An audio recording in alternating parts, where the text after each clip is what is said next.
നമസ്കാരം. വാർത്തകളും വിശേഷങ്ങളുമായി സൗത്ത് വിഷൻ മധ്യാഹ്ന വാർത്തയിലേക്ക് സ്വാഗതം. ഇന്നത്തെ പ്രധാന സംഭവ വികാസങ്ങളിലേക്ക്.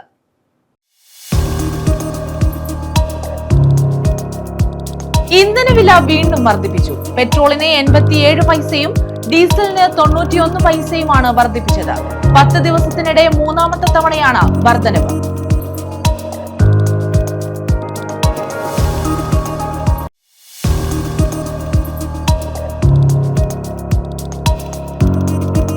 സുഹൃത്തുക്കൾ തമ്മിൽ സംഘർഷം.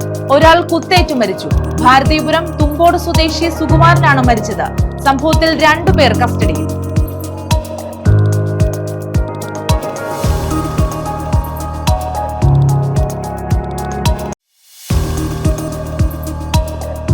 മന്ത്രി ഷിബു ബേബി ജോണിന് ചവറയിൽ ആവേശകരമായ സ്വീകരണം.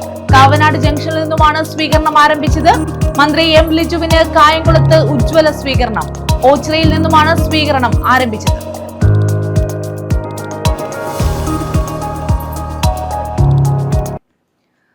വിശദമായ വാർത്തകളിലേക്ക്.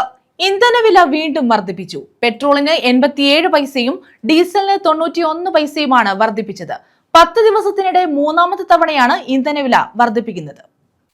പെട്രോളിന്റെയും ഡീസലിന്റെയും വില രാജ്യത്ത് വീണ്ടും വർദ്ധിപ്പിച്ചു. പെട്രോളിന് ലിറ്ററിന് 87 പൈസയും ഡീസലിന് ലിറ്ററിന് 91 പൈസയുമാണ് കൂട്ടിയത്. ഈ മാസം 15-ാം തീയതി മുതലുള്ള മൂന്നാമത്തെ വില വർധനയാണിത്. CNGയുടെ വിലയും വർദ്ധിപ്പിച്ചിട്ടുണ്ട്. മെയ് 15-നായിരുന്നു ആദ്യ വർധന. അന്ന് 3 രൂപ വീതമാണ് പെട്രോളിനും ഡീസലിനും കൂട്ടിയത്. പിന്നാലെ മെയ് 19-ന് രണ്ടാമതും വില കൂട്ടി. 90 പൈസ വീതമായിരുന്നു വില വർദ്ധിപ്പിച്ചത്. പശ്ചിമേഷ്യൻ സംഘർഷമാണ് വില വർധനയ്ക്ക് കാരണമെന്നാണ് എണ്ണ കമ്പനികളുടെയും കേന്ദ്ര സർക്കാരിന്റെയും വിശദീകരണം. News desk. മന്ത്രി എം ലിജുവിന് കായംകുളത്ത് ഉജ്ജ്വല സ്വീകരണം. ഓച്ചിറ KSRTC ബസ് സ്റ്റാൻഡിൽ നിന്നും നിരവധി വാഹനങ്ങളുടെ അകമ്പടിയോടെയാണ് ലിജുവിനെ കായംകുളത്തേക്ക് സ്വീകരിച്ചത്. കേരളം രാഷ്ട്രീയം ഉറ്റുനോക്കുന്ന പ്രതീക്ഷയോടുകൂടി കാത്തു നിൽക്കുന്ന ശ്രീ എം ലിജു മന്ത്രിയാവുന്നത്. മന്ത്രിയായതിനു ശേഷം ആദ്യമായിട്ടാണ് കായംകുളത്തേക്ക് അദ്ദേഹം മന്ത്രിയായതിനു ശേഷം കടന്നു വരുന്നത്. അങ്ങനെ മന്ത്രിയായതിനു ശേഷം കടന്നു വരുമ്പോൾ കായംകുളത്തിൻ്റെ അതിർത്തി ആലപ്പുഴ ജില്ലയുടെ അതിർത്തിയായ കൊല്ലം ജില്ലയുടെ കൂടി അതിർത്തിയായ ഓച്ചിറയിൽ വൻപിച്ച വരവേൽപ്പ് നൽകുകയാണ്. ഓച്ചിറ ബ്ലോക്ക് കോൺഗ്രസ് കമ്മിറ്റിയുടെയും കരുനാഗപ്പള്ളി ബ്ലോക്ക് കോൺഗ്രസ് കമ്മിറ്റിയുടെയും ഒരു വൻപിച്ച വരവേൽപ്പിന് ശേഷമാണ് കായംകുളത്തുകാർ വരവേറ്റ് ഇന്ന് കായംകുളത്തേക്ക് അദ്ദേഹത്തെ വരവേറ്റ് മുന്നോട്ട് പോകുന്നത്.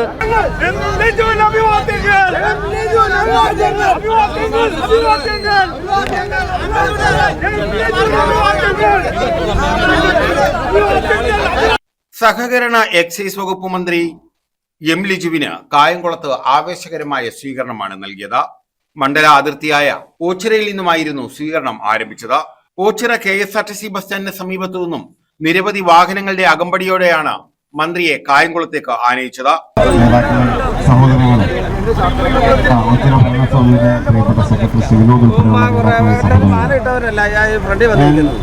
എങ്ങനെ വാക്കുകൾ കൊണ്ട് മറുപടി പറയണമെന്നറിയാത്ത വണ്ണം എൻ്റെ ഹൃദയം നിറഞ്ഞു കവിയുന്നു എന്നുള്ളതാണ് എൻ്റെ സത്യം. കേരളത്തിലെ ഈ നാടിനെ മുന്നോട്ട് നയിക്കുന്ന ഐക്യജനാധിപത്യ മുന്നണി മന്ത്രിസഭയിൽ എനിക്ക് അംഗമാകാൻ സാധിച്ചത് തീർച്ചയായും ഈ നാട് നൽകിയ. ഓച്ചിറയിൽ നിന്നും ആരംഭിച്ച സ്വീകരണം ദേശീയപാത വഴി കമലാലയം ജംഗ്ഷനിൽ നിന്നും കിഴക്കോട്ട് തിരിഞ്ഞ് പുതിയിടം ക്ഷേത്ര junction, high school junction, municipal junction, link road, park junction പാലത്തിലൂടെ സസ്യ market, Mukkavala, police station, park junction, നഗരസഭാ ജംഗ്ഷൻ വഴി കോൺഗ്രസ് ഓഫീസിൽ സമാപിച്ചു. UDF നേതാക്കൾ നേതൃത്വം നൽകി. കഴിഞ്ഞ കാൽ നൂറ്റാണ്ടിന് ശേഷം ഐക്യജനാധിപത്യ മുന്നണിയുടെ പ്രതിനിധിയായി തിരഞ്ഞെടുക്കപ്പെട്ടു വന്നിരിക്കുന്ന കോൺഗ്രസിൻ്റെ സ്ഥാനാർത്ഥി ലിജു നമുക്കേവർക്കും വേണ്ടപ്പെട്ടവനാണ്. അദ്ദേഹത്തിൻ്റെ സ്വഭാവ ഗുണവും അദ്ദേഹത്തിൻ്റെ പ്രവർത്തന പാരമ്പര്യവുമെല്ലാം കണക്കിലെടുത്ത് ഈ നാട്ടിലെ ജനങ്ങൾ വൻപിച്ച ഭൂരിപക്ഷത്തോടുകൂടി ഈ 4ാം തവണ അദ്ദേഹത്തെ തിരഞ്ഞെടുത്തു എന്ന് കാണുന്നത് നമുക്കെല്ലാവർക്കും സന്തോഷിക്കാൻ വകയുണ്ട്. News bureau, Ochira. സുഹൃത്തുക്കൾ തമ്മിലുണ്ടായ സംഘർഷത്തിൽ ഒരാൾ കുത്തേറ്റു മരിച്ചു. ഭാരതീപുരം തുമ്പോട് സ്വദേശി സുകുമാരനാണ് മരിച്ചത്. സംഭവത്തിൽ 2 പേരെ കസ്റ്റഡിയിലെടുത്തു. സുഹൃത്തുക്കൾ തമ്മിലുണ്ടായ സംഘർഷത്തിലാണ് ഭാരതീപുരം തുമ്പോട് രാഖിവിലാസത്തിൽ 58-കാരനായ സുകുമാരൻ കുത്തേറ്റ് മരിച്ചത്. സംഭവത്തിൽ 2 പേരെ ഏരൂർ പോലീസ് കസ്റ്റഡിയിലെടുത്തു.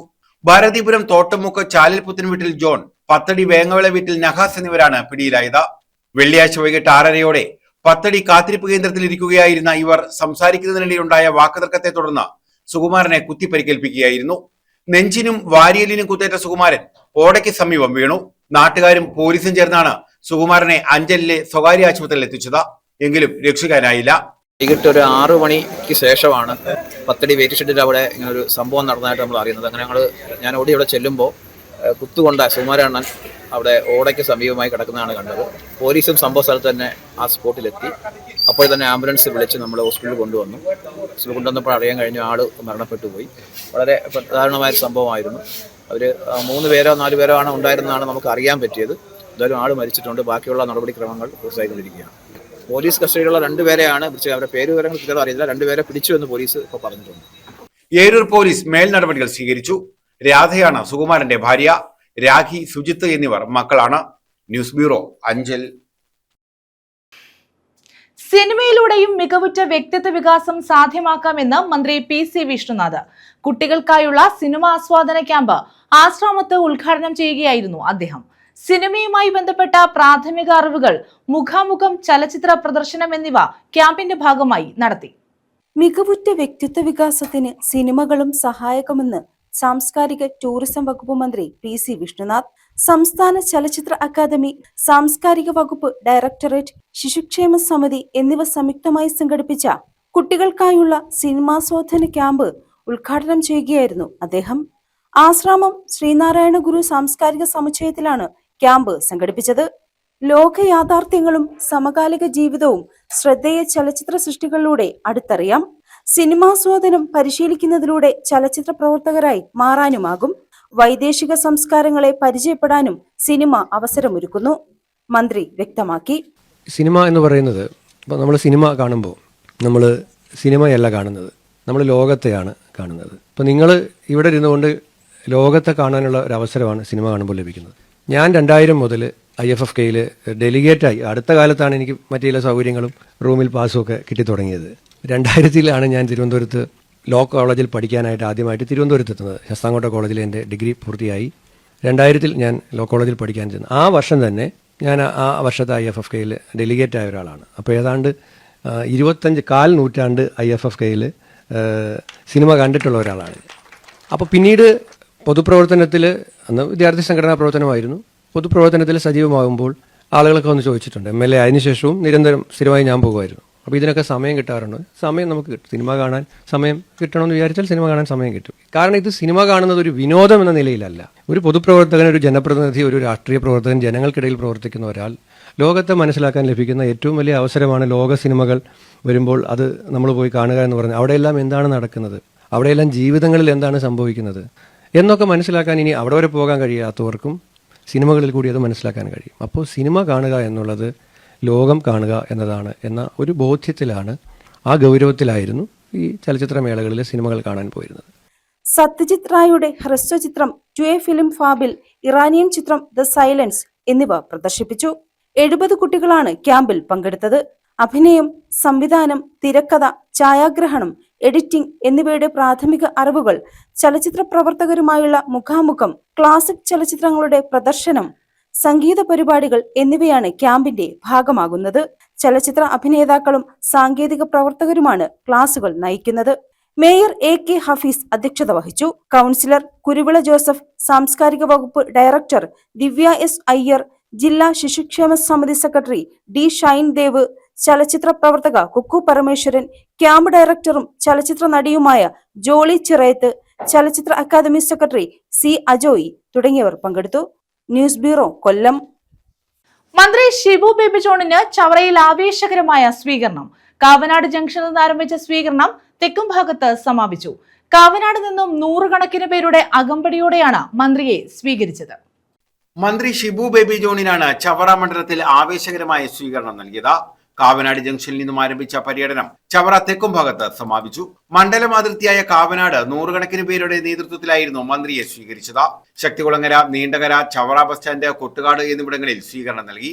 അമ്മവീട് ജംഗ്ഷനിൽ ജോലി ചെയ്തുകൊണ്ടിരുന്ന തൊഴിലുറപ്പ് തൊഴിലാളികളെ കണ്ടിറങ്ങിയ മന്ത്രി അവരുമായി സൗഹൃദം പങ്കിട്ടു. ജില്ലാ പഞ്ചായത്ത് അംഗം R അരുൺരാജും ഒപ്പമുണ്ടായിരുന്നു. Panmana, Puthenchantha, titanium, Edappallikotta, Vettamukku, Kuttivattom, Kollaka, Pallimukku, Peedika junction, Pullampallimukku, CN junction, Kondodimukku palm oil junction എന്നിവിടങ്ങളിൽ സ്വീകരണം നൽകി. പാമോയിൽ ജംഗ്ഷനിൽ നിന്നും ബാൻഡ് മേളത്തിന്റെ അകമ്പടിയോടെ സ്വീകരിച്ച കാൽനടയായി പനയനർകാവ് ജംഗ്ഷനിലേക്ക് ആനയിച്ചു. നൂറുകണക്കിന് UDF പ്രവർത്തകരാണ് മന്ത്രിയെ അനുഗമിച്ചത്. തേവലക്കര, ചേന്നങ്കര, പടപ്പനാൽ, ഭരണിക്കാവ്, പാവുമ്പ വഴി നടക്കാവിൽ സമാപിച്ചു.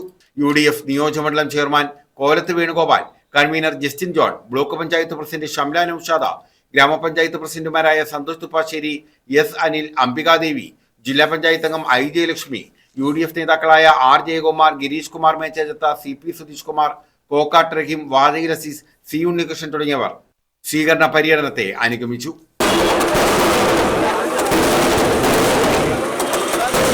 News bureau, Chavara. മത്സ്യത്തൊഴിലാളികൾക്ക് ജാഗ്രതാ നിർദ്ദേശവുമായി കേന്ദ്ര കാലാവസ്ഥാ കേന്ദ്രം. കേരളം, കർണാടക, ലക്ഷദ്വീപ് തീരങ്ങളിൽ മണിക്കൂറിൽ 40 മുതൽ 50 കിലോമീറ്റർ വരെയും ചില സമയങ്ങളിൽ 60 കിലോമീറ്റർ വരെയും ശക്തമായ കാറ്റിനും മഴയ്ക്കും സാധ്യതയുണ്ടെന്ന് കാലാവസ്ഥാ കേന്ദ്രം അറിയിച്ചു. മത്സ്യത്തൊഴിലാളികൾ കടലിൽ പോകരുതെന്നാണ് മുന്നറിയിപ്പ്. ഇതേസമയം അടുത്ത 5 ദിവസം വ്യാപക മഴയ്ക്ക് സാധ്യതയുണ്ടെന്നും കാലാവസ്ഥാ കേന്ദ്രം അറിയിച്ചു. തെക്കൻ തമിഴ്നാട് തീരം, ഗൾഫ് ഓഫ് മാന്നാർ, കന്യാകുമാരി പ്രദേശം, ലക്ഷദ്വീപ് പ്രദേശം, അതിനോട് ചേർന്ന മാലദ്വീപ് പ്രദേശം, തെക്ക് കിഴക്കൻ അറബിക്കടൽ, തെക്കൻ ബംഗാൾ ഉൾക്കടൽ എന്നിവിടങ്ങളിൽ മണിക്കൂറിൽ 40 മുതൽ 50 കിലോമീറ്റർ വരെയും ചില അവസരങ്ങളിൽ മണിക്കൂറിൽ 60 കിലോമീറ്റർ വരെയും വേഗതയിൽ ശക്തമായ കാറ്റിനും മോശം കാലാവസ്ഥയ്ക്കും സാധ്യതയുണ്ടെന്ന് കേന്ദ്ര കാലാവസ്ഥാ കേന്ദ്രം അറിയിച്ചു. 23, 24 തീയതികളിൽ ഈ പ്രദേശങ്ങളിൽ മത്സ്യബന്ധനത്തിന് പോകാൻ പാടില്ലെന്ന് കേന്ദ്ര കാലാവസ്ഥാ കേന്ദ്രം മുന്നറിയിപ്പ് നൽകി.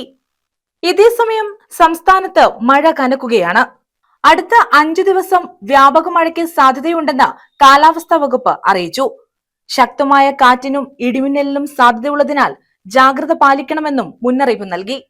ശനിയാഴ്ച ആലപ്പുഴ, എറണാകുളം, തൃശൂർ, കോഴിക്കോട്, കണ്ണൂർ ജില്ലകളിലും ഞായറാഴ്ച പത്തനംതിട്ട, ആലപ്പുഴ, കോട്ടയം, എറണാകുളം, ഇടുക്കി, തൃശൂർ, മലപ്പുറം, കോഴിക്കോട് ജില്ലകളിലുമാണ് യെല്ലോ അലേർട്ട് പ്രഖ്യാപിച്ചത്.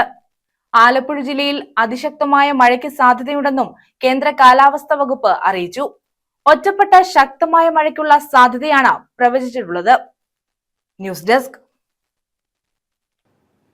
ഓച്ചിറ ഗതാഗതക്കുരുക്കിൽ വീർപ്പുമുട്ടുകയാണ്. ദേശീയപാത നിർമ്മാണം നിലച്ചതും ദീർഘവീക്ഷണമില്ലായ്മയുമാണ് ഓച്ചിറ നിലവിൽ നേരിടുന്ന പ്രതിസന്ധി. കൊല്ലം, ആലപ്പുഴ ജില്ലകളെ വേർതിരിക്കുന്ന ഓച്ചിറ ഏറെ വികസന സാധ്യതയുള്ള പ്രദേശമാണ്. ഓച്ചിറയെ കീറിമുറിച്ച് കടന്നു പോകുന്ന ദേശീയപാതയുടെ നവീകരണമാണ് ഇപ്പോൾ ഓച്ചിറയെ ദുരിതമുഖത്തേക്ക് തള്ളിവിടുന്നത്. നിലവിൽ നിർമ്മാണം നിലച്ചത് സാധാരണക്കാരെ ഉൾപ്പെടെ സാരമായി ബാധിക്കുന്ന സ്ഥിതിയാണ്. ഓച്ചിറയിലെ ഒരു ശാപമായി മാറിയിരിക്കുന്ന ഈ ഹൈവേയുടെ പണി വർഷങ്ങളായി കഴിഞ്ഞുകൊണ്ടിരിക്കുകയാണ്. ഇപ്പോൾ ഏകദേശം 5 വർഷത്തെ മേളയായി നമ്മുടെ ബൈപ്പാസ് റോഡ് ഉണ്ടായിരുന്നു.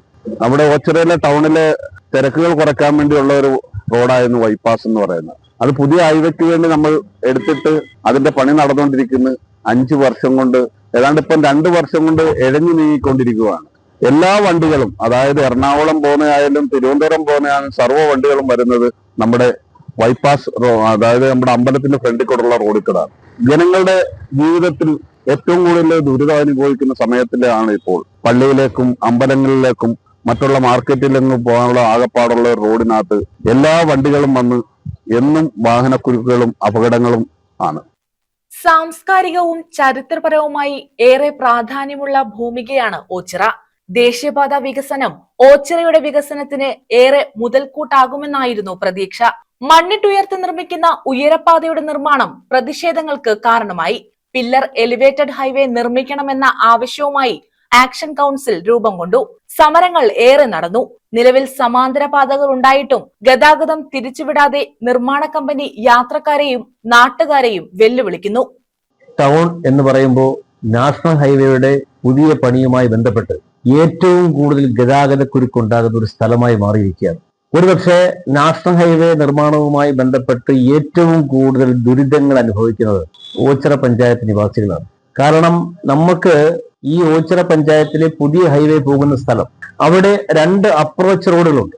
അതിന്റെ പണി പൂർത്തീകരിച്ച് അതുവഴി ഗതാഗതം തിരിച്ചുവിട്ടായിരുന്നുവെങ്കിൽ ഈ ഗതാഗത കുരുക്കിനൊരു ശാശ്വതമായ പരിഹാരം ഉണ്ടാകുമായിരുന്നു. പക്ഷേ തീർത്തും ഒരു നിഷേധാത്മകമായ നിലപാടാണ് നാഷണൽ ഹൈവേ അതോറിറ്റിയും അതുപോലെ തന്നെ ഇതിന്റെ കോൺട്രാക്ട് എടുത്തിട്ടുള്ള വിശ്വസനീയതയും ഈ സമൂഹത്തോട് കാണിക്കുന്നത്. അതിനെതിരെ ശക്തമായ നടപടികളുമായി മുന്നോട്ട് പോകാൻ പഞ്ചായത്ത് ഭരണസമിതി തീരുമാനിച്ചിട്ടുണ്ട്. ദേശീയപാത നിർമ്മാണം പുരോഗമിക്കവേ സ്വാഭാവിക നീരൊഴുക്ക് തടസ്സപ്പെട്ടു. വെള്ളക്കെട്ട് ജനങ്ങളെ ബാധിക്കുന്ന സ്ഥിതി. വീണ്ടും പ്രതിഷേധമുയർന്നു. ദേശീയപാത നിർമ്മാണം പൂർണ്ണമായി നിലച്ചു. സർവീസ് റോഡുകൾ നിർമ്മിച്ച് ഗതാഗതം സുഗമമാക്കാൻ കമ്പനി തയ്യാറായില്ല. എല്ലാ വാഹനങ്ങളും പഴയ ദേശീയപാത വഴി കടന്നുപോകാൻ തുടങ്ങിയതോടെ ഓച്ചിറയ്ക്ക് നിന്ന് തിരിയാൻ സ്ഥലമില്ലാതെ വീർപ്പുമുട്ടുന്നു. ഓച്ചിറ വളരെ പുരാതനമായ ക്ഷേത്രമാണ്. ലക്ഷക്കണക്കിന് ജനങ്ങൾ പങ്കെടുക്കുന്ന ധാരാളം ഉത്സവങ്ങളുള്ള ഒരു നാടാണ്. ഈ ഓച്ചിറയിലെ ഗതാഗത പ്രശ്നങ്ങളും അതുപോലെ ഭക്തജനങ്ങൾക്ക് ഓച്ചിറ പരബ്രഹ്മ ക്ഷേത്രത്തിലേക്ക് കടന്നു വരുന്നതിനും സൗകര്യമൊരുക്കുന്നത് ആവശ്യപ്പെട്ടുകൊണ്ടാണ് ഓച്ചിറയിൽ മണ്ണിട്ടുയർത്തിയ സംവിധാനമല്ല ദേശീയപാതയിൽ വേണ്ടത്, പില്ലർ എലിവേറ്റഡ് ഹൈവേ ആണ്. അങ്ങനെയാകുമ്പോൾ അനേക വർഷങ്ങളായിട്ട് ഇവിടെ എത്തിച്ചേരുന്ന ജനങ്ങൾക്കും ഭക്തജനങ്ങൾക്കും വിശാലമായി ഈ പാലത്തിന്റെ താഴ്ഭാഗം യാത്ര ചെയ്യാൻ ഉപയോഗിക്കാം എന്നുള്ള കരുതലോടുകൂടിയാണ് ഞങ്ങൾ ഈ സമരത്തിന് മുന്നിട്ടിറങ്ങിയത്. പക്ഷേ സമരം ചെയ്യുന്നതിനൊപ്പം ഞങ്ങൾ ഈ വിഷയങ്ങൾ ഇന്ത്യൻ പ്രധാനമന്ത്രിക്കും അതുപോലെ കേരള മുഖ്യമന്ത്രിക്കും മറ്റെല്ലാ ഗവൺമെന്റ് സംവിധാനങ്ങളെ അറിയിച്ചിട്ട് പോലും നാളിതുവരെയായിട്ടും യാതൊരു പരിഹാരവും ഉണ്ടായിട്ടില്ല. ഇപ്പോൾ അടുത്ത 3 മാസം കഴിയുമ്പോൾ ഓച്ചിറയിലെ പ്രധാന ഉത്സവമായ ഓച്ചിറക്കളി വരികയാണ്. ഈ ഓച്ചിറക്കളി എന്ന് പറഞ്ഞു കഴിഞ്ഞാൽ നാനാദേശത്തു നിന്നും കരക്കാർ ഈ ഉത്സവ നഗരിയിലേക്ക് എത്തിച്ചേരുകയാണ്. എത്തിച്ചേർന്ന് കഴിയുമ്പോൾ ഇവിടെ വലിയ ജനനിബിഡമായിട്ട് മാറും. ഇപ്പോൾ തന്നെ മഴക്കാലം ആരംഭിച്ചു കഴിഞ്ഞു. കിഴക്കൻ നാടുകളിൽ നിന്നുള്ള വെള്ളക്കെട്ട് ഓച്ചിറ രൂക്ഷമായി വരുന്ന ഈ സമയത്ത് തന്നെയാണ് ഈ ഓച്ചിറക്കളി ഇവിടെ നടക്കുന്നത്. ഈ ഓച്ചിറക്കളി സമയത്ത് വരുന്ന ജനങ്ങൾക്ക് സ്വൈര്യമായിട്ട് വാഹനങ്ങൾ പാർക്ക് ചെയ്യാനോ ഗതാഗത പ്രശ്നങ്ങളില്ലാതെ ക്ഷേത്രത്തിലേക്ക് വരാനോ യാതൊരു മാർഗവുമില്ല. നിർമ്മാണം ഇനിയും വൈകാനാണ് സാധ്യത. നിർമ്മാണം എന്ന് പുനരാരംഭിക്കുമെന്ന കാര്യത്തിൽ നിർമ്മാണ കമ്പനി കൈമലർത്തുന്നു. ഇതാകട്ടെ ഓട്ടോറിക്ഷ തൊഴിലാളികളെ ഉൾപ്പെടെ ബാധിക്കുന്നു. ബൈപ്പാസ് വഴി പോയിക്കൊണ്ടിരിക്കുന്ന ഈ വലിയ വണ്ടികള് ഈ ഓടപണി കാരണം അതും ആ വണ്ടികൾക്കും പോകാൻ പറ്റുന്നില്ല. അതും നമ്മുടെ ഓച്ചിറ ടൗണിൽ കൂടെയാണ് പോകുന്നത്. അത് വളരെ വലിയൊരു ഗതാഗത കുരുക്കും അതോടൊപ്പം തന്നെ വലിയ അപകടങ്ങളും ഉണ്ടാവുകയാണ്. അതുപോലെ തന്നെ നമ്മുടെ ഇവിടെ ഒരു പ്രീമിയർ ജംഗ്ഷന് ചൂനാട് റോഡിലോട്ട് പോകുന്ന അവിടെ ഒരു അണ്ടർപാസ് ഉണ്ടാക്കിയിട്ടുണ്ട്. ആ അണ്ടർപാസിൽ ഒരു മഴ മാനത്ത് കണ്ട അവിടെ വെള്ളക്കെട്ടാണ്. പാതി വഴിയിൽ നിർമ്മാണം നിലച്ചതോടെ ഇനി എന്തെന്ന ചോദ്യവും ബാക്കി. പില്ലർ എലിവേറ്റഡ് ഹൈവേക്കായുള്ള കാത്തിരിപ്പിന് ഒടുക്കമുണ്ടാകുമോ എന്ന ചോദ്യവും ബാക്കി. ഉയരപ്പാത മൺതിട്ടയിൽ ഉയർന്നാൽ ഓച്ചിറയ്ക്ക് പ്രതിസന്ധി മാത്രമേ ഉണ്ടാകൂ. ഉണ്ടാക്കാമെന്നും പറഞ്ഞ് പല വ്യക്തികളും വന്നിട്ട് പോലും നമ്മുടെ ഈ റോഡിന്റെ ബുദ്ധിമുട്ടുകൾ മാറ്റാൻ കഴിയുന്നില്ല. അതുപോലെ ഈ അടുത്ത സമയത്ത് കല്ലുമുക്കിനുള്ള ഒരു മേശരി വന്ന് ഈ ഓടയിൽ വീണ് 4-5 ദിവസത്തോളം കിടന്നിട്ട് പോലും ഓച്ചിറ പോലീസിനായാലും അല്ലാത്ത പോലീസുകാർക്കായാലും നാട്ടുകാർക്കായാലും കണ്ടെത്താനൊക്കാത്ത ഓടയിൽ കിടന്ന ഒരു മൃതദേഹം ഇവിടുന്ന് ഞങ്ങൾക്ക് ഒരു ഭാഗത്തോട്ടൊന്ന് കടക്കണമെങ്കിൽ ചിലപ്പോൾ 1 മണിക്കൂർ 1.5 മണിക്കൂറൊക്കെ വേണ്ടിവരും. കാരണം ഈ ഹൈവേയുടെ റോഡ് ഇത്രയും വൃത്തിഹീനമായി കിടക്കുന്നത് കൊണ്ട് മാത്രമാണ് ഞങ്ങൾക്കും അതുപോലെ തന്നെ മറ്റു യാത്രക്കാർക്കും അമ്പലത്തിൽ വരുന്നവരായാലും പള്ളിയിൽ വരുന്നവരായാലും ഈ ഓച്ചിറ ടൗണിലോട്ട് എന്തെങ്കിലും സാധനം വാങ്ങാൻ വരുന്നവർക്കായാലും വളരെ ബുദ്ധിമുട്ട് സഹിച്ചാണ് എല്ലാവരും വന്നുകൊണ്ടിരിക്കുന്നത്. ആക്ഷൻ കൗൺസിലിന്റെ രൂപം കൊള്ളൽ നിർമ്മാണം നിലയ്ക്കാൻ കാരണമാണോ എന്ന ആശങ്കയും ഒരു കൂട്ടർ ഉയർത്തുന്നുണ്ട്. നിർമ്മാണം വേഗം പുനരാരംഭിക്കണമെന്ന ആവശ്യവും ഉയരുന്നുണ്ട്. കാരണം യാത്രാ പ്രതിസന്ധിക്ക് പരിഹാരം ഉണ്ടാകേണ്ടതുണ്ട്. നാടിന്റെ വികസനത്തിനും ജനങ്ങളുടെ ആവശ്യകതയ്ക്കും മീതെയല്ല ഒരു ഉയരപ്പാതയും കെട്ടി ഉയർത്തേണ്ടത്. നമ്മുടെ ഇവിടുത്തെ വിഷയം എന്ന് പറയുന്നത് ഈ റോഡ് സംബന്ധമായിട്ട്, അതായത് ഹൈവേയുടെ നിർമ്മാണവുമായി ബന്ധപ്പെട്ട് കുറെ കാലമായി ഓച്ചിറയും ഓച്ചിറയുടെ പരിസരവും ആ പണികൾ സ്തംഭിച്ചു നിൽക്കുന്ന ഒരവസ്ഥയിലാണ്. അടിപ്പാത നിർമ്മാണവുമായി കുറെ ആൾക്കാർ ജനങ്ങൾ കൂടി എല്ലാം അപേക്ഷയും കാര്യങ്ങളും ഒക്കെ കൊടുത്തെങ്കിലും അതും പണിക്ക് വഴിമുട്ടി നിൽക്കുന്ന ഒരവസ്ഥയിലാണ് കാര്യങ്ങൾ നടക്കുന്നത്. അതിനുപരി ഓച്ചിറ അപ്പുറത്തെ ഹൈവേ അടഞ്ഞിരിക്കുന്നത് കൊണ്ട് തന്നെ ഓച്ചിറ ടൗണ് കേന്ദ്രീകരിച്ച് റോഡ് വളരെ ബ്ലോക്കായ അവസ്ഥയിലും അപകടങ്ങൾ കൂടി വരുന്ന ഒരവസ്ഥയിലും തിരക്കും കാര്യങ്ങളും ഒക്കെ ആയിട്ട് വളരെ ബുദ്ധിമുട്ടിലാണ്. News bureau, Ochira. വനത്തിനുള്ളിൽ ഫലവൃക്ഷങ്ങളെ വളർത്താൻ സീഡ് ബോളുകൾ തയ്യാറാകുന്നു. വന്യജീവി ആക്രമണ ലഘൂകരണം ലക്ഷ്യമിട്ട് കേരള യൂത്ത് പ്രൊമോഷൻ കൗൺസിലാണ് പദ്ധതി നടപ്പാക്കുന്നത്. നമുക്ക് വേണ്ടി മണ്ണിനു വേണ്ടി ക്യാമ്പയിന്റെ ഭാഗമായാണ് ജൈവ വൈവിധ്യ ദിനാചരണത്തോടനുബന്ധിച്ച് സീഡ് ബോളുകൾ തയ്യാറാക്കുന്നത്. വനത്തിനുള്ളിൽ ഫലവൃക്ഷങ്ങൾ വളർത്തുക എന്ന ലക്ഷ്യത്തോടെയാണ് സീഡ് ബോളുകൾ തയ്യാറാക്കുന്നത്. വന്യജീവി ആക്രമണ ലഘൂകരണം ലക്ഷ്യമിട്ട് കേരള യൂത്ത് പ്രൊമോഷൻ കൗൺസിലിന്റേതാണ് പദ്ധതി. നമുക്ക് വേണ്ടി മണ്ണിനു വേണ്ടി ക്യാമ്പയിന്റെ ഭാഗമായി ജൈവ വൈവിധ്യ ദിനാചരണത്തോടനുബന്ധിച്ചാണ് സീഡ് ബോളുകൾ തയ്യാറാക്കിയത്. ചക്ക, മാങ്ങ, ഞാവൽ, കശുവണ്ടി, ചാമ്പ, സീതപ്പഴം എന്നിവയുടെ വിത്തുകളാണ് സീഡ് ബോൾ നിർമ്മാണത്തിനായി ഉപയോഗിച്ചത്. 2 ചട്ടി മണ്ണിന് 1 ചട്ടി ചാണകം എന്ന അനുപാതത്തിൽ കുഴച്ചെടുത്ത വിത്തുകൾ വെച്ച് ഉരുട്ടിയെടുത്ത് ഉണക്കിയെടുത്താണ് സീഡ് ബോളുകൾ തയ്യാറാക്കിയത്. ഇത്തരത്തിലുള്ള സീഡ് ബോളുകൾ വനത്തിൽ നിക്ഷേപിക്കുകയാണ് പദ്ധതിയിലൂടെ ലക്ഷ്യമിടുന്നത്. ഇതോടെ ഫലവൃക്ഷങ്ങൾ കാട്ടിലുണ്ടാകുന്നതോടുകൂടി തീറ്റ തേടി നാട്ടിലിറങ്ങുന്ന മൃഗങ്ങളുടെ എണ്ണം ഗണ്യമായി കുറയുമെന്നാണ് സംഘാടകരുടെ പ്രതീക്ഷ. രാജ്യാന്തര ജൈവ വൈവിധ്യ ദിനാചരണത്തോടനുബന്ധിച്ച് കേരള യൂത്ത് പ്രൊമോഷൻ കൗൺസിലും സബർമതി ഗ്രന്ഥശാലയും കിംസ് ഹെൽത്ത് CSR ട്രീ ആംബുലൻസും സംയുക്തമായി വിത്തുണ്ടകൾ നിർമ്മിക്കുകയാണ്. സീഡ് ബോളുകൾ നമുക്ക് വേണ്ടി മണ്ണിന് വേണ്ടി എന്ന് പറയുന്ന ക്യാമ്പയിൻ കഴിഞ്ഞ 15 വർഷമായി സംസ്ഥാനത്തുടനീളം നടന്നു വരുന്നു. ജൂൺ മാസത്തിൽ നടക്കുന്ന മഴയാത്രയുടെ ഭാഗമായി റാണിപുരം വനനിരകളിൽ നിക്ഷേപിക്കുന്നതിന് വേണ്ടിയിട്ടുള്ള വിത്തുണ്ടകളാണ് ഇവിടെ തയ്യാറാക്കിക്കൊണ്ടിരിക്കുന്നത്. കഴിഞ്ഞ വർഷവും നമ്മൾ ഈ ഒരു പ്രവർത്തനം തുടർന്നു. ആ ഒരു വിത്തുണ്ടകൾ നിക്ഷേപിക്കുന്നത് വഴി ഫലവൃക്ഷങ്ങളുടെ വിത്തുകളാണ് നമുക്ക് ഇതിനകത്ത് ഉപയോഗിക്കുന്നത്. മാവ്, പ്ലാവ്, അതുപോലെ ചക്ക ഉണ്ടാകുന്നതിനുള്ള പ്ലാവ്, അതുപോലെ ഞാവൽ പഴം, ചാമ്പ തുടങ്ങിയ ഫലവൃക്ഷങ്ങളുടെ വിത്തുകളാണ് നമ്മൾ ഈ ഒരു പരിപാടിക്ക് വേണ്ടി ഉപയോഗിക്കുന്നത്. കാട്ടാനകൾ അടക്കമുള്ള വന്യമൃഗങ്ങൾ നാട്ടിലേക്ക് ഇറങ്ങി വരുന്ന അത് തടയുന്നതിന് വേണ്ടി, അവർക്ക് കാട്ടിൽ തന്നെ ഭക്ഷണം ലഭ്യമാക്കുന്നതിന് വേണ്ടിയിട്ടുള്ള ഒരു ഉദ്യമമാണ് നമ്മൾ ഇതുമായി ബന്ധപ്പെട്ട് നടത്തുന്നത്. ഇതിനെല്ലാവരുടെയും സഹകരണവും പിന്തുണയും ഉണ്ടാകണമെന്ന് വിനീതമായി അഭ്യർത്ഥിക്കുകയാണ്. Kerala youth promotion council chairman Sumanjith Misha ഉദ്ഘാടനം ചെയ്തു. സബർമതി ഗ്രന്ഥശാല സെക്രട്ടറി VR ഹരികൃഷ്ണൻ അധ്യക്ഷത വഹിച്ചു. ഗ്രന്ഥശാല ഭാരവാഹികളായ അഭിജിത്ത് കണ്ണൻ, കൃഷ്ണകുമാർ, വിഷ്ണു, നയൻതാര, നമൻ, ബിന്ദു വേണുഗോപാൽ എന്നിവർ നേതൃത്വം നൽകി. News bureau, Karunagappally. മഴക്കാല ശുചീകരണ യജ്ഞത്തിന് തുടക്കമായി. NGO യൂണിയൻ കൊല്ലം ജില്ലാ കമ്മിറ്റിയാണ് ശുചീകരണ പ്രവർത്തനങ്ങൾ ആരംഭിച്ചത്. ജില്ലാ ട്രഷറിക്ക് മുന്നിലെ മരച്ചുവട്ടിലെ മാലിന്യങ്ങൾ നീക്കം ചെയ്തുകൊണ്ടാണ് NGO യൂണിയൻ കൊല്ലം ജില്ലാ കമ്മിറ്റി മഴക്കാല ശുചീകരണ യജ്ഞം ആരംഭിച്ചത്. ജില്ലാ panchayat vice president SR Arunbabu ശുചീകരണ യജ്ഞം ഉദ്ഘാടനം ചെയ്തു. ശുചീകരണങ്ങൾ ഏറ്റെടുത്ത് പകർച്ചവ്യാധികളെ പ്രതിരോധിക്കാൻ കൂട്ടായ പ്രവർത്തനങ്ങൾ നടന്ന ഒരു സമയമുണ്ടായിരുന്നു എന്നും ഇപ്പോൾ അത്തരം കൂട്ടായ്മകൾ നഷ്ടപ്പെട്ടിരിക്കുകയാണെന്നും അരുൺബാബു പറഞ്ഞു. ഇത്തരം പകർച്ചവ്യാധികളെ എല്ലാം പ്രതിരോധിക്കുന്നതിന് വേണ്ടി ഉള്ള മുൻകരുതൽ പ്രവർത്തനങ്ങൾ, മുൻകൈ പ്രവർത്തനം എല്ലാവരാലും ചേർന്ന് സംഘടിപ്പിക്കുന്നതാണ്. ഇവിടെ ഐസാവ് പറഞ്ഞതുപോലെ അത്തരത്തിലൊരു പ്രവർത്തനം ഈ ഘട്ടത്തിൽ നമ്മുടെ നാട്ടിൽ നടക്കുന്നുണ്ടോ എന്ന് ചോദിച്ചാൽ വിവിധ വകുപ്പുകളുടെ ഏകോപനം, സർക്കാർ സംവിധാനങ്ങളുടെ ഏകോപനം, നാട്ടിലുള്ള ആളുകളെ ആകെ ഏകോപിപ്പിച്ചുകൊണ്ടുള്ള ഒരു പ്രവർത്തനം ഈ ഘട്ടത്തിൽ നമ്മുടെ നാട്ടിൽ കാണാൻ വേണ്ടി കഴിയുന്നില്ല. മുമ്പ് നമ്മുടെ നാട്ടിൽ ഒരു പ്രതിസന്ധി ഉണ്ടാകുമ്പോൾ, ജനങ്ങൾക്കൊരു പ്രശ്നം ഉണ്ടാകുമ്പോൾ, ഇങ്ങനെ മഴക്കാലത്തിന് മുമ്പ് മഴക്കാല പൂർവ്വ ശുചീകരണ പ്രവർത്തനം നടക്കുന്നത് ഉൾപ്പെടെയുള്ള നാട്ടിലെ മനുഷ്യന്റെ ജീവിതവുമായി ബന്ധപ്പെട്ട ഏത് ഘട്ടങ്ങളിലും ഒരു വാക്കുണ്ടായിരുന്നു. കേരളം കേട്ട ഏറ്റവും മനോഹരമായ ഒരു വാക്ക്, നമ്മൾ ഒരുമിച്ചിറങ്ങുകയല്ലേ എന്നൊരു വാക്ക്. NGO യൂണിയൻ ജില്ലാ സെക്രട്ടറി VR അജു, ജില്ലാ സെക്രട്ടേറിയറ്റ് അംഗം MM നിസാമുദ്ദീൻ, അഖിൽ കൃഷ്ണൻ തുടങ്ങിയവർ നേതൃത്വം നൽകി. ന്യൂസ് ബ്യൂറോ, കൊല്ലം. പ്രസവത്തെ തുടർന്ന് കുഞ്ഞു മരിച്ച സംഭവത്തിൽ പോസ്റ്റ്മോർട്ടം നടത്തി മൃതദേഹം സംസ്കരിച്ചു. കായംകുളം കൃഷ്ണപുരം സ്വദേശികളായ ദമ്പതികളുടെ കുഞ്ഞാണ് മരിച്ചത്. ചികിത്സാ പിഴവാണ് മരണകാരണമെന്ന് ബന്ധുക്കൾ ആരോപിച്ചു. കൃഷ്ണപുരം കാപ്പിൽമേക്ക നെടുമ്പുരയിൽ തെക്കതിൽ അജിത്ത് സ്നേഹ ദമ്പതികളുടെ കുഞ്ഞാണ് കായംകുളം എബനസർ ആശുപത്രിയിൽ ചികിത്സയിലിരിക്കെ മരിച്ചത്. ചികിത്സാ പിഴവ് മൂലമാണ് മരണമുണ്ടായതെന്ന് ബന്ധുക്കളും നാട്ടുകാരും ആരോപിക്കുന്നു. വ്യക്തമായ കാരണങ്ങളില്ലാതെ ആശുപത്രിക്കാരുടെ സ്വന്തം ഇഷ്ടപ്രകാരം ചികിത്സ നടത്തിയെന്നാണ് ബന്ധുക്കൾ ആരോപിക്കുന്നത്. ഈ മാസം 15-ാം തീയതി കൃഷ്ണപുരം കാപ്പിൽമേക്ക് അജിത്ത് സ്നേഹ ദമ്പതികൾക്ക് ഒരു കുഞ്ഞ് ജനിക്കുകയും അത് കായംകുളം എബനേസർ ഹോസ്പിറ്റലിൽ വെച്ചായിരുന്നു കുഞ്ഞ് ജനിച്ചത്. അവിടെ ചികിത്സാ പിഴവ് മൂലം കുട്ടി ഏകദേശം 1 മണിക്കൂറിനുള്ളിൽ മരണമടയുന്ന ഒരു സംഭവം ഉണ്ടായി. അതിന്റെ ഭാഗമായിട്ട് വീട്ടുകാർക്കും നാട്ടുകാർക്കും ഈ ചികിത്സാ പിഴവ് എന്നുള്ള സംശയത്തിന്റെ ഭാഗമായിട്ട് പോലീസിൽ പരാതി നൽകുകയും അതിന്റെ തുടർ നടപടിക്ക് വേണ്ടിയിട്ട് കുട്ടിയുടെ ബോഡി അടക്കം ചെയ്തു.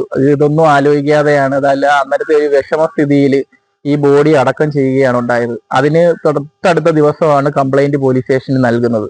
അതിനെ തുടർന്ന് ഈ കുട്ടിയുടെ ചികിത്സ ആദ്യം എബനേഴ്സിലാണെങ്കിലും അവിടെ NICU സംവിധാനം ഇല്ലാതെ കരുനാഗപ്പള്ളി SBMലേക്ക് കുട്ടിയെ കൊണ്ടുപോയെങ്കിലും ഇത് ജീവൻ രക്ഷിക്കാൻ സാധിച്ചിട്ടില്ല.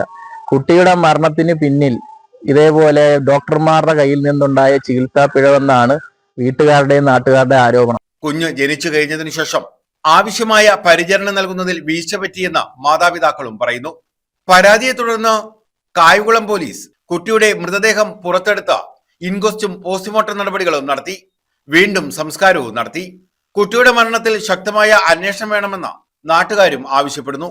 News bureau, Kayamkulam. പ്രധാന വാർത്തകൾ വീണ്ടും.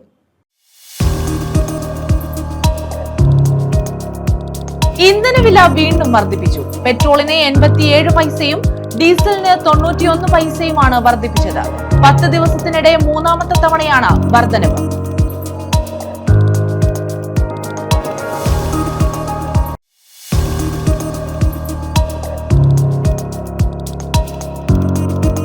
സുഹൃത്തുക്കൾ തമ്മിൽ സംഘർഷം. ഒരാൾ കുത്തേറ്റു മരിച്ചു. ഭാരതീപുരം തുമ്പോട് സ്വദേശി സുകുമാരനാണ് മരിച്ചത്. സംഭവത്തിൽ 2 പേർ കസ്റ്റഡിയിൽ.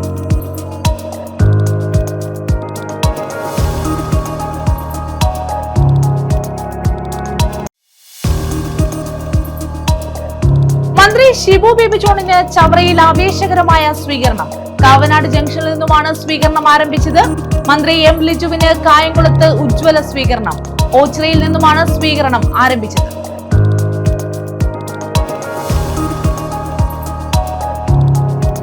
ഈ വാർത്താ ബുള്ളറ്റിൻ പൂർണ്ണമാകുന്നു. നമസ്കാരം.